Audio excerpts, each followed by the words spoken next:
C'était la pire journée de ma vie. Moi, maman et papa étions en cours. Ils étaient en train de se divorcer. Ma mère poursuivait mon père pour la moitié de ses biens et se trouva un autre homme. Mais comment pouvait-elle? Le jury chuchotait dans le dos de papa et le regardait de travers. Oui, il était spécial. Il était souffrant d'une maladie rare. À l'âge de 13 ans, il avait arrêté de grandir et il allait avoir l'air d'un adolescent toute sa vie. Il devrait avoir honte. Pour oublier ce cauchemar, nous sommes déménagés. Papa, malgré le fait que maman l'avait poursuivi pour la moitié de tous ses biens, continuait d'avoir du succès avec son commerce. Il est super.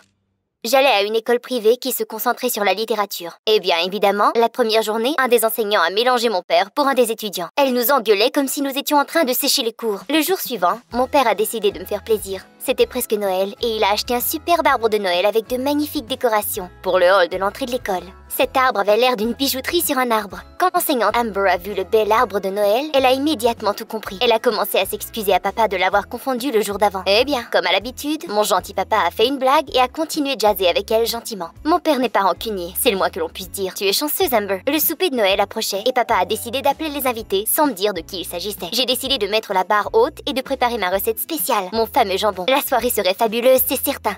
Mais je ne m'attendais vraiment pas à voir les invités qui sont arrivés. Amber se tenait devant notre porte avec un beau jambon dans ses mains. Est-ce que c'est une blague? Elle et papa se sont rapprochés quand exactement? Je voulais faire plaisir à papa avec mon fameux jambon. Mais il goûtait aussi en premier. Et il a même complimenté. La soirée était ruinée. Mais les cadeaux me remontaient toujours le moral. Près du feu, mon père me tendit un stylo très dispendieux que j'avais voulu depuis si longtemps. Mais je n'avais pas osé le lui demander. Super! Et Amber? Papa l'a invité à un concert. Non! Il semblait bien qu'il allait s'agir d'un vrai rencard. Plus tard dans la soirée, papa est allé au concert et n'est pas rentré du tout. Est-ce qu'il était resté avec Amber? Tôt le lendemain matin, papa est arrivé et m'a salué comme si de rien n'était et m'a emmené à l'école. Amber nous attendait dans le stationnement. Et puis, je l'ai aperçu rendre à papa sa montre. Ça y est, tout est confirmé maintenant. Je me suis tristement traînée jusqu'en classe. En rentrant, tout le monde ricanait. Il y avait un dessin de papa et Amber sur la grandeur du tableau. Il y avait une description qui lisait « L'enseignante a le béguin pour un jeune ». Alors comme ça, toute l'école était au courant. À cause de ses rendez-vous avec l'enseignante et son boulot, papa passait de moins en moins de temps avec moi.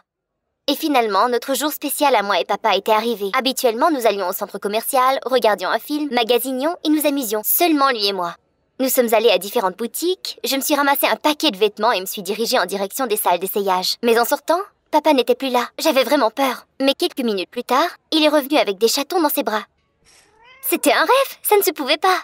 Mais évidemment, ce cadeau n'était pas pour moi. Nous avons emmené cette mignonne petite peluche chez Amber. Je commençais vraiment à la détester. J'ai essayé d'en parler à mon père, lui disant qu'il ne pouvait pas être en couple, mais il ne voulait rien entendre. Amber ci, Amber ça. Elle s'était immiscée dans notre famille sans même me demander, parce qu'elle était parfaite. Non, personne n'est parfait. Elle a ouvert la porte tout habillée, et en me basant sur leur conversation à elle et papa, j'en ai déduit qu'ils allaient à un restaurant. Ouais, maintenant je comprends pourquoi elle était tout habillée ainsi. J'ai fait semblant de jouer à la bonne fille et j'ai même offert de garder le chat pendant qu'il serait au restaurant. Même si j'avais d'autres plans. Aussitôt que la porte s'est fermée, j'ai décidé de commencer à fouiner. Mais Touffu a commencé à miauler désespérément. Apparemment, il avait faim. Alors j'ai décidé de le nourrir et j'ai ouvert les armoires pour trouver à manger. Mais plutôt, j'y ai trouvé une boîte. C'était une collection d'avis de dettes. Waouh! Madame Miss Parfaite se noyait dans les dettes apparemment. Je me suis alors transformée en Sherlock Holmes et je suis allée dans la salle de bain. Il y avait un portable près de son lit. Je pourrais sûrement trouver quelque chose d'intéressant là-dedans. Bingo! Je suis tombée sur un message venant de la jolie Amber demandant à son amie si elle pouvait emprunter de l'argent. Mais qu'est-ce que c'est que cela? Une adresse internet pour le site du commerce à mon père? Te voilà! Mais tout à coup, j'ai entendu une voiture s'approcher à l'extérieur. Quand la porte s'est ouverte, il y avait seulement Amber. Papa a sûrement été appelé au travail. Je ne sais pas qui était le plus contrarié. Moi ou l'enseignante? Je dois admettre que Amber a bien joué son rôle. Elle m'a même offert de me reconduire chez moi. Elle n'arrêtait pas de parler pendant le tour de voiture. Et puis à la fin, elle s'exclama qu'elle aimait mon père. Mais quelle espèce de menteuse était-elle donc? J'étais totalement dégoûtée. Je me tournais et me retournais toute la nuit. Je ne me souviens pas être tombée endormie. Le lendemain matin, je me suis fait réveiller par l'odeur appétissante de crêpes. Je me suis ruée vers la cuisine sans même changer mon pyjama. Je n'ai pas vu mon père aussi heureux depuis des lunes. Lorsque je lui ai demandé à quelle heure il était rentré, il m'a dit que finalement il n'était pas rentré encore et qu'il avait passé la nuit avec Amber encore. Je lui ai dit que je savais qu'elle avait besoin d'argent et que c'est tout ce qu'elle voulait de sa part. Je voulais tout lui dire concernant les dettes et les emprunts. Mais il m'a brusquement interrompu. C'était la première fois que je voyais mon père aussi contrarié. Il a dit qu'il comprenait que j'étais peut-être jalouse de toute l'attention qu'il accordait à Amber et que j'avais inventé tout ça. Et m'a strictement dit de ne pas me mêler des affaires des adultes et des choses que je ne comprenais pas. Je ne pouvais pas retenir mes larmes. Mais papa, qu'adviendrait-il de toi? Il est redescendu sur Terre et a commencé à parler un peu plus doucement. Mais je ne me suis pas adoucie. Je continuais de dire qu'elle essayait de l'arnaquer. Je venais tout juste d'aborder le sujet du message lorsque mon père me dit que moi et Amber devions apprendre à nous connaître davantage et que nous allions aller faire du paintball ensemble. Ah, super! Je suis tombée sur l'ex de Amber sur le terrain de jeu. Vous auriez dû voir le visage d'Amber à ce moment. Son ex a commencé à intimider mon père, le traitant d'enfant et de bébé. Mais quel ingrat! Amber lui a immédiatement répondu. Il rougit et il quitta. Pour une seconde, je la respectais presque. Mais seulement pour une seconde. J'avais vu toutes les évidences. Et puis, j'ai fait feu sur Amber, mais je l'ai accidentellement frappée dans la tête. Je ne l'avais pas fait exprès, mais elle quitta immédiatement. Nous sommes partis parce que papa était vraiment contrarié. Je me sentais mal et j'essayais de m'excuser, mais il m'a interrompu et m'a dit que je le décevais. Cela m'a fait mal. Le jour d'après, je me suis présentée à l'école de mauvaise humeur. Mais mes camarades de classe stupides m'ont sauté dessus dans la porte. Du genre que j'avais obtenu un A en littérature car j'étais maintenant la chouchou du prof. Est-ce qu'ils étaient sérieux? Je n'en pouvais plus. Et je me suis sauvée dans le corridor. Quelqu'un criait dans le bureau du directeur. Je pense que le directeur chicanait Amber concernant les rumeurs à propos d'elle. Et puis, elle sortit en pleurant. Elle est venue vers moi et m'a offert une trêve pour papa. Pour au moins une semaine. C'était la fête de papa dans une semaine. Et Amber voulait lui organiser une fête surprise chez elle. Je ne voulais plus avoir affaire à elle, mais c'était une excellente chance d'établir une relation avec mon père et lui montrer les messages. Alors j'ai accepté. Le jour de sa fête, j'ai préparé un cadeau spécial pour papa, un poème. Papa était content. Et lorsque j'ai dit que je voulais présenter mes excuses à Amber, papa était ravi. C'était une très grosse fête surprise. Amber avait invité les collègues de travail de papa et ses amis chez elle. Quand les avait-elle rencontrés? Et puis je me suis éclipsée pour aller trouver le portable avec la conversation. Je venais de l'avoir trouvé et je m'apprêtais à quitter lorsque je suis arrivée face à face avec Amber. Elle a vu que j'avais le portable en main et a immédiatement commencé à me disputer, disant que je ne pouvais pas fouiller dans ses affaires et bla bla bla. Eh bien, personne ne t'a donné le droit d'introduire dans ma vie. Papa est arrivé en courant. Sans attendre une seconde de plus, j'ai montré la conversation à papa. Tu vois, papa, je t'avais bien dit.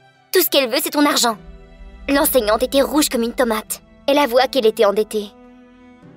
Et elle a dit qu'elle ne voulait pas l'impliquer dans ses problèmes. Ouais, c'est ça, Amber, nous te croyons. Mais mon père a dit qu'il la croyait. Il a fermé le portable sans même regarder la conversation. Il expliqua qu'Amber était dans une situation difficile. Encore une fois, il était si froid et distant. Je n'en pouvais plus et je ne voulais que m'enfuir. Je déteste Amber. Même à la maison, je ne pouvais pas m'échapper d'elle. Papa avait mis sa photo comme fond d'écran de son ordinateur. Je devais faire quelque chose. Et puis, j'ai eu une idée. C'était peut-être cruel, mais j'ai décidé de publier une photo de papa et Amber en train de s'embrasser sur l'internet. Laisser tout le monde croire que l'enseignante est en train de draguer l'étudiant. Amber sera punie. Je m'excuse, papa, mais c'est pour ton bien. Le lendemain, j'étais très honteuse et j'ai quitté pour l'école. C'était le chaos total. Les photos étaient partout dans la ville. Les journalistes et les policiers étaient à l'école. Est-ce qu'il irait vraiment en prison? Tout à coup, papa est arrivé. Lorsqu'il a vu la foule, il demanda ce qui se passait. Amber se faisait escorter hors de la bâtisse. Je ne pouvais pas la regarder dans les yeux. Papa ne comprenait toujours pas ce qui se passait. Pendant que nous attendions Amber à la station, papa en choc lisait un article sur l'internet dans lequel figurait une photo de lui et Amber en train de s'embrasser qui disait « Enseignante embrassant un garçon du lycée est une farce ». Il ne comprenait pas qui aurait pu faire cela et moi je gardais le silence. Bientôt, Amber se faisait libérer. Les policiers lui ont demandé si elle voulait déposer une plainte, mais elle refusa. Elle savait qui était derrière tout ça. J'avais peur qu'elle le dirait à mon père. Mais tout ce qu'elle lui a dit était qu'il devait rompre et elle quitta en silence. Après cela, papa l'a appelée et même allait la visiter, mais elle l'ignorait. Papa était très déprimé. Et tout cela, à cause de moi? Est-ce qu'il était réellement amoureux d'elle? J'ai abordé le sujet des messages une dernière fois, et puis j'ai découvert la vérité. Finalement, Amber n'avait pas besoin d'argent. Elle avait écrit à propos de sa mère, qui avait besoin d'une chirurgie très dispendieuse, et elle avait déjà appliqué pour un prêt bancaire lorsqu'elle avait rencontré papa. Alors, elle l'aimait vraiment? J'ai essayé de trouver Amber à l'école pour m'excuser, mais le scandale était si grandiose qu'elle avait été virée de son poste. J'ai tout admis à mon père. C'était moi qui avais fait le coup. C'était à cause de moi qu'Amber était partie, papa. Je n'avais jamais été aussi honnête de toute ma vie.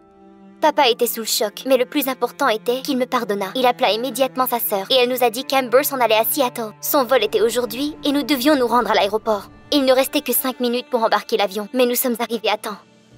Amber nous a entendus en train de crier son nom. Elle échappa son billet et courut dans les bras de papa. Et puis, sans hésitation, elle m'enlaça de ses bras. Et puis j'ai réalisé qu'elle n'était pas mon ennemie, et que mon désir de protéger mon père n'était que de la jalousie. Nous habitons ensemble depuis ce moment.